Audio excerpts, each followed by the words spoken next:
Welcome, physical educators. This is Thinking PE. Because Phi-Ed is more than just fun and games. I'm Stacy Nelson, And I'm Jamie Seneca.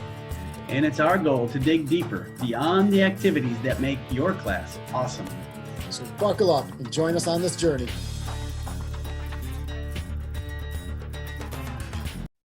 Welcome to another edition of Thinking PE. Jamie, it's been a while since we've thought PE. What's on your mind? What have you been thinking about lately? Well, I'll tell you what I've been thinking. I was just perusing Twitter for a little bit, and I stumbled across a Twitter post from Kyle Bragg at Elementary PE1. And as I was just scrolling, I saw this dead ant tag post, and I almost went right past it because dead ant tag is a game I play play on a regular basis. When that's where you have, if you get tagged, you become an ant, and four people have to carry you to a hula hoop to the ant hill to save you. Seems very simple, but he had some questions in there that caught my attention. And what they did was introduce the why. Why do you play dead ant tag? And one of the first questions he asked was, how did it feel when you help someone? And then why is it better when multiple people help students?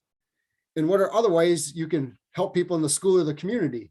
And I just found that very interesting on how you took a simple game and all of a sudden introduced the why. So he was asking the students to take a few moments to reflect on what they had just done. Am I hearing that correctly? Correct. Yeah. So he asked the question, what was the first question he asked? You said, how does it feel when you help save someone? Okay, and then he would pause and let them either tell a neighbor or just think about it themselves. Yeah. It didn't say how exactly the students reflected on it, but there at some point the students reflected on how does it feel to help someone? Okay, so I'm just getting this picture. They're out there playing like all kids do. They're laughing, giggling, screaming, and dropping kids on their back, and he just at the end just gets them to pause and now, hey, how did that feel when you were helping, and did it feel better when you had more people helping? And so he just took just a couple moments and just allowed them to just let that sink in a little bit and deepen the understanding. And then took it to the next step of how does it feel when multiple, when you work together, the teamwork, the cooperation, how does it feel when you work together to help someone? Yeah, so he deepened it even further, again, getting that further self-reflection. And then you said he took it one step further to go even outside of the borders of the school. That's what caught my attention was taking such a simple game as dead ant tag and applying it to helping others, but then how can you help others out in the community? So we took the simple game of dead ant tag and now applied those skills. And I think, that's what we're always trying to do is build kids for the future, give them the skills and the tools to be successful later in life. Right. And I see that just such a simple kindergarten activity of ant tag and the lessons that were learned there. And the time it took was probably less than a minute, right? To ask Totally. 3 questions. I mean, you could take longer if you wanted to say, okay, find a partner, talk more, but it doesn't sound like that's really what he did. He's just take a moment, reflect on this internally. Let's deepen the understanding. And I mean, obviously he's not using all those words, but he just basically takes less than a minute.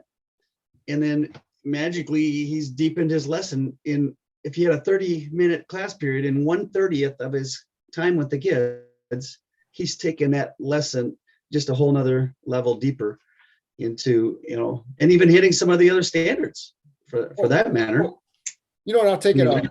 I'll back up a little bit because it is this magical moment, if you will, because I was thinking about this, and then all of a sudden in my inbox, in my email, I got sent this newsletter, this Essential PE newsletter.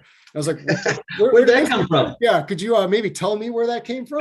That is ironic on the timing of it. Yeah, because I got this. I came across it in Twitter, the Essential PE newsletter. And if you want to look it up, if you're listening to this, just Google that Essential PE newsletter. It'll come up. And I was just intrigued with it. There was a lot of just good points to think about it. I love their approach. They don't come at it with they know it all type of a thing. They approach it in a method where they're kind of bringing up things to think about, kind of like, our podcast is called Thinking PE. It's not, we know PE, we're going to tell you what everything means. They have a similar type of deal where just each paragraph is just kind of thought provoking and made me really want to give you a call and say, hey, you want to read this? And I couldn't get a hold of you. So I thought, well, why don't I just sign you up? I'm sure you won't get too angry at me. Yeah, I'll I probably can't wait be to signed see up. all the other things I'll be sent now that that you have my email. No, I'm a little nervous that you're going to get me back, and what's going to come across my Junk, my email soon. your actual mailbox. Yeah, I might have just the article opened up a can of worms here, but yeah, go ahead with that article that you read. Yeah, the article that caught my attention, I said just a quick newsletter, but one of the articles was, how many of you want to prepare your students for life outside the classroom? And then there was a short 2-page article that was attached to it about a coach who started off as a yelling and screaming coach and throwing chairs and stuff. And I immediately had visions of Bobby Knight. I was actually at a college basketball game where Bobby Knight threw a chair across the floor. So that's definitely a side note, but that's a true story. So he said he was one of those that coach yelling and screaming, and then took a step back and understand. And it was kind of the dumb moment of, you teach skills that you can use in the game. But one of the quotes from the article, I want my students to practice skills safely, to repeat them often, and reflect on the outcomes. And that's the part that caught my attention, was again, going back to that word reflection, reflect on the outcomes. Yeah, that's what you were talking about, that Twitter post did. Just taking a couple of seconds in the lesson and having them self-reflect. Have you putzed with this? Have you tried anything and figured out how you would apply it? I mean, this was a cool idea. It just struck you. Did it? Well, have you played it with it anywhere? And what we just did is we just got done talking about things that we did today in our classes, and kind of what we, moments we could have used. And I say what popped up was we're doing Olympic Games because the Olympics are on right now. So we were doing stations of different Olympic games, and one of the games was the luge.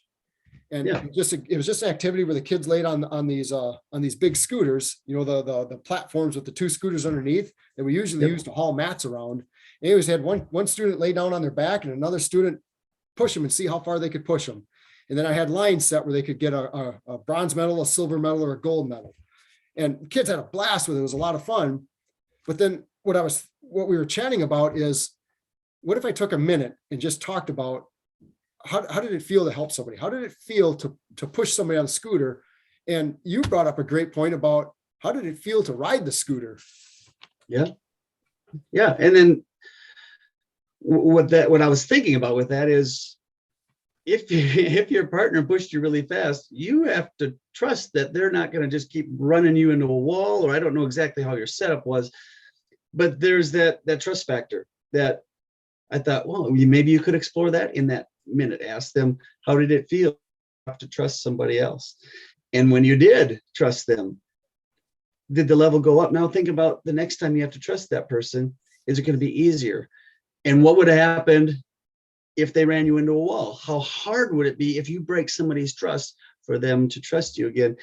And again, you got to be careful with, depending on the age group you're working with, how many questions you have, but just to do 1 or 2 of those questions to get them to start to think about, oh, that's what trust is. That's why these teachers think it's important to be careful, to be safe, so you don't break the trust of somebody.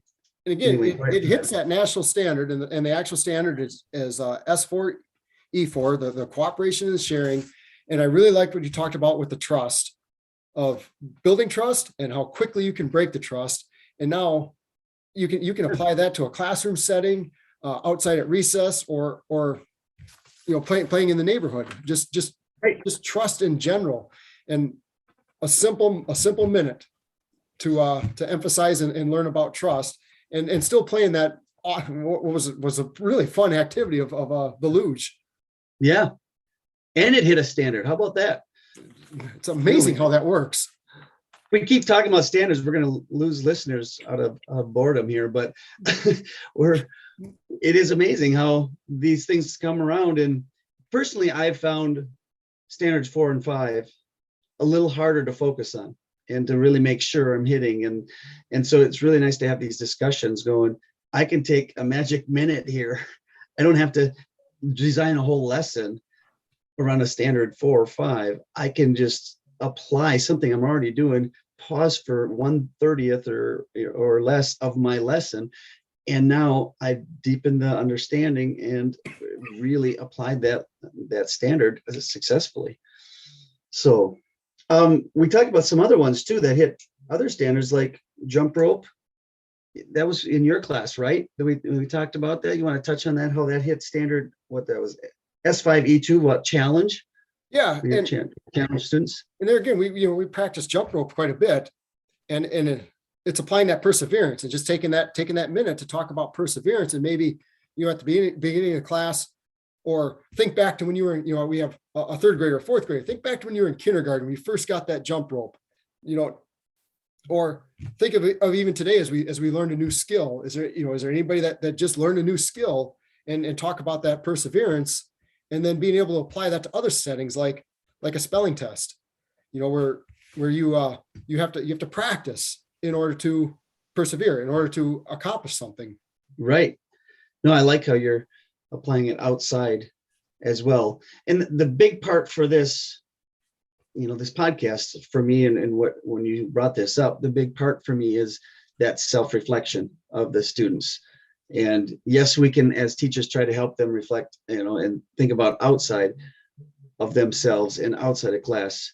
But the big part that's hitting me is this self-reflection, giving them 30 seconds even just to pause and think about what did that feel like when I couldn't do a backwards jump rope when I walked in the gym today. I tried it 5 times and I was so frustrated, but then I could.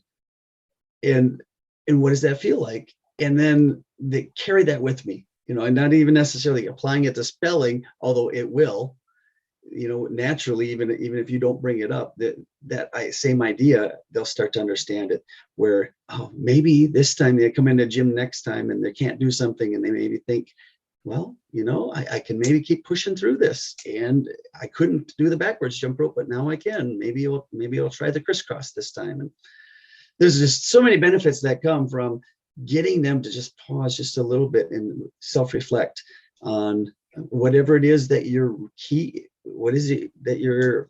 focus is for teaching that day.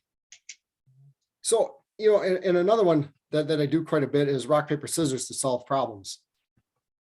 Whether it's getting in line, who's going to go first, and we teach kids, you do a rock, paper, scissors, and that's how you solve that problem. And it was just interesting how, as we were chatting, again, taking a minute on the why, what other things are being built with that. And you had commented on the fairness, and how did it feel to have a fair tool? And Yeah. what comes to mind is the acceptance, accepting the outcome. And again, having a, what's it feel like to have a fair tool to solve a problem? Yeah, because a lot of times especially elementary, it's not fair. It's the louder kid, the stronger kid, the more aggressive kid that gets his way. And here you've given a tool that, I don't know, I think that's God's gift to FIED teachers is this rock, paper, scissors, because for some reason, everybody just agrees to it. And you say, you two do rock, paper, scissors, and everybody accepts the outcome. And to have that tool, have them reflect on that. What does it feel like when everything's fair? I think that's huge to help kids understand from a fairness perspective that life isn't always fair. And if you get to a platform with a simple tool, it's not always simple, but in some ways it kind of reflects back on the teacher, where this is why we set up rules. This is why I want you listening to the rules, so we're all playing by the same rules in gym class, because then it's fair. And you don't need to go into all that, I guess, but I guess that the piece I was really focused on there was that idea of when you are on equal playing field, you mentioned it, how did it feel when you won and the other person accepted it? Or you lost and you just accepted it. How did that feel, even though you didn't get your way? Or how did it feel when you did get your way? Just great reflection time. So I'd ask you, what'd you do in your class today? I was working on gymnastics routines. We were just starting to do our gymnastics routines. So that's an interesting question. Try to think through what magic minute could have I used? I didn't do this today. I didn't get kids to reflect. You got any ideas? What could I have done to pause for 30 seconds and help kids reflect on something? I think gymnastics, you're hitting your obvious physical standards of balance, muscular strength, control. But to add the why in there, again, it goes back to the perseverance of a skill. What skill were you practice? Again, it goes back to maybe something I couldn't do at the beginning of the class or the beginning of the unit, and now I can do it at the end of the unit. It ties into that perseverance piece. So it's very similar to jump rope, what we were just talking about. Absolutely. Okay. Absolutely. I guess I'd even take it one step further and think about if somebody's struggling with an activity, what kind of environment are we creating to allow that kid to persevere? Because I give the example, if somebody shoots an air ball in basketball and everybody laughs at that student for missing it, we create an environment where now it's not okay to make mistakes. So how do we create that environment in gymnastics or basketball or whatever, pick your activity where it's okay to make mistakes? And how does it feel to be the one practicing and have everybody supporting you? As opposed to laughing at you or even ignoring you for that matter. I mean, when you bring this up at the end of class and you say, who couldn't do something and then could, you're basically saying, you're setting the atmosphere of, I'm expecting people to fail and fail and fail and then succeed. So you're kind of creating that environment. Even with that question itself is just really laying the groundwork for, I expect kids to fail in this class, and I expect you not to quit either. But so that's kind of laying that foundation for what you were just talking about. Yeah, I guess. And another area I was thinking about was helping others have fun. That's kind of the idea of take basketball again first, because we just finished that unit. And if we play a game of around the world and somebody's always winning that game of around the world, a basketball player or somebody in AAU sports or something along those lines, how can we help others have fun? How can we adjust a game? And that's actually one of the standards in 5th grade is being able to accept all skill levels. And I tie that into adapting games to ensure everybody's having fun. And I was just thinking, perhaps shoot left-handed or shoot opposite-handed, I should say. And now you're playing the same game with somebody, but you're allowing that person to have fun as well. And so how do you tie that into what we've just been talking about here with the magic minute? Would you, at the end of class, I mean, you've been trying to train kids in doing this, and then ask them at the end, how did it feel when you adapted? Am I on the right track there? Yeah, it's to get them to self-reflect on that. How did it feel to not have to win, but to actually help somebody else out? Yeah, and it goes back to Kyle Bragg's ant tag. How did it feel to help somebody else?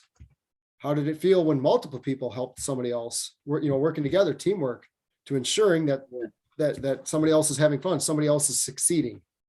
Yeah, boy, I wish I'd have had this in my arsenal. Just a couple of weeks ago, I had one of our toughest kids. He's very athletic, and he was held back a year, so he's older to start with. He would be one of the stars if he was in his age group, but he's down an age group. So he's just so dominant in everything, and he's so competitive. But the other day, without being told or anything, we were playing floor hockey, and he was the goalie, and we had one of our lower kids that was really struggling, and I was trying to teach this kid how to hold a stick, and he barely got a hold of the puck, shoots it on this kid, and this kid, it looked like instinct, makes a dramatic dive for it, purposely missing the puck and lets it go in the net. It was just a wonderful feeling for me because this is a tough kid. We really get him to smile, but he purposely let this goal in. And I wish I would have been able to pull him aside later and, just ask him that question, get him to reflect on how good did that feel?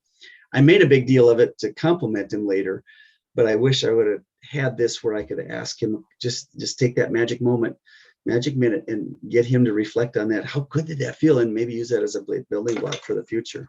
Well, I wish we would have had this conversation a few hours ago when, before school, when I was setting up the luge, and I mean, we were just having a blast watching these kids push each other, trying to get the gold medal. I had another gold cone for what we call the world record, but to be able to incorporate the trust, the magic minute, if you will. Yeah, no, for sure. I think it's a good discussion. It raised some things for me. I'm glad you didn't just pass over that Twitter feed, and you just kind of reflected on it a bit, and it caused us to, I don't know how long this podcast went, but caused us to really think about things and do a whole podcast on it. Hopefully it's helpful for other people to think about. Totally. So it started with a Twitter feed that I almost scrolled right past because it's a game I've played before. And it finished for me with incorporating trust into the luge. But if you could wrap this thing all up for us, what would you have to say? That's a good question. We've been using the terms self-reflection quite a bit. So in some ways, I'd say, the magic minute is really getting kids to self-reflect. And that is Thinking PE. PE. Connect with us on Facebook and Twitter at Thinking PE. Find us on all your favorite podcast providers by searching Thinking PE. For more resources and videos, go to www.thinkingpe.com. Thanks for listening.